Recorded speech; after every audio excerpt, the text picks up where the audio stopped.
సిగాచి ప్రమాదంపై ప్రభుత్వం కీలక ప్రకటన చేసింది. ఈ ఘటనలో 8 మంది మృతులను గుర్తించడం కష్టమే అని తెలిపింది. ఇక 100 మంది నమూనాలను సేకరించినా DNA మ్యాచ్ కాలేదని తెలిపింది.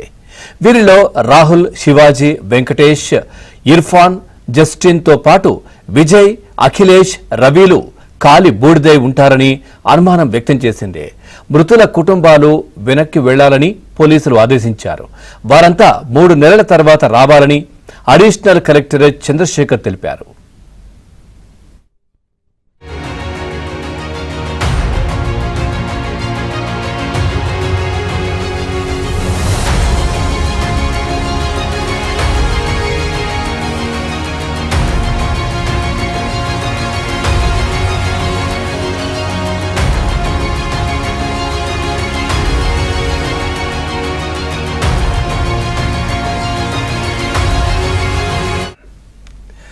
సిగాచి ప్రమాదంపై ప్రభుత్వం కీలక ప్రకటన చేసింది. ఈ ఘటనలో 8 మంది మృతులను గుర్తించడం కష్టమే అని తెలిపింది.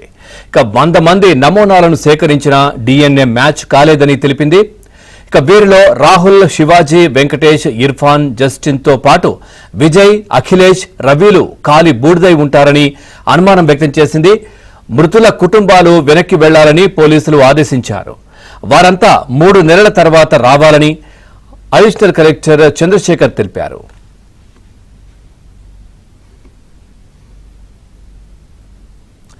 రైట్, ఇదే విషయానికి సంబంధించి మరింత సమాచారాన్ని మా కరెస్పాండెంట్ పరశురాం అందిస్తారు. పరశురాం, పూర్తి డీటెయిల్స్ ఏంటి? సిగాచి పరిశ్రమలో సంబంధించి ఇలా కీలక అప్డేట్ వచ్చింది. ఈ పరిశ్రమలో ఇప్పటి వరకు 44 మంది మృతి చెందారు. ఇంకా 8 మంది ఆచూకీ లభించినటువంటి పరిస్థితి ఉంది. ఏదైతే ఈ దుర్ఘటన జరిగి ఈ రోజుకు 10 రోజులు గడిచినప్పటికీ కూడా ఆ 8 మంది ఆచూకీ ఇప్పటి వరకు లభించలేదు. రెస్క్యూ ఆపరేషన్ గత 10 రోజులుగా కొనసాగించినప్పటికీ కూడా వారికి సంబంధించిన ఎలాంటి ఆధారాలు కానీ, ఎలాంటి వారికి సంబంధించిన శరీర భాగాలు కానీ, ఎలాంటి DNA టెస్ట్లకు కూడా సుమారు 100 మందికి సంబంధించిన DNA రిపోర్ట్లు పంపించినప్పటికీ వారికి ఎవరితో కూడా మ్యాచ్ కాకపోవడంతో ఈ 8 మందికి సంబంధించి ఆశలు గల్లంతేనా అన్నట్టుగా పరిస్థితి ఉంది. ఆ 8 మంది కుటుంబాలకు సంబంధించి అధికారులు ఈ రోజు జిల్లా అడిషనల్ కలెక్టర్ చంద్రశేఖర్ వారితో మాట్లాడడం జరిగింది.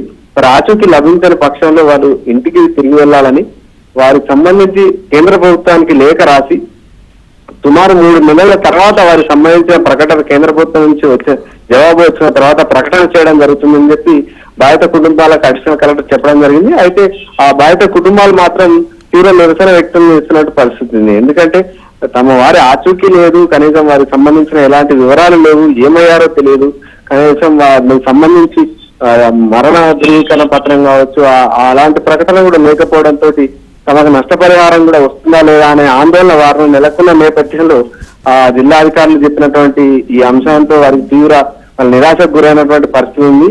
అయితే ఇందుకు సంబంధించి తమకు ఉన్నతాధికారుల నుంచి కానీ, ప్రభుత్వం నుంచి కానీ ఎలా హామీ ఇవ్వాలని చెప్పి వాళ్ళు కోరేందుకు సిద్ధమవుతున్నటువంటి పరిస్థితి. ఈ నేపథ్యంలోనే అటు జిల్లా ఉన్నతాధికారులు వారితో చర్చలు జరిపేందుకు సిద్ధమవుతున్నారు. ఓకే పరశురాం.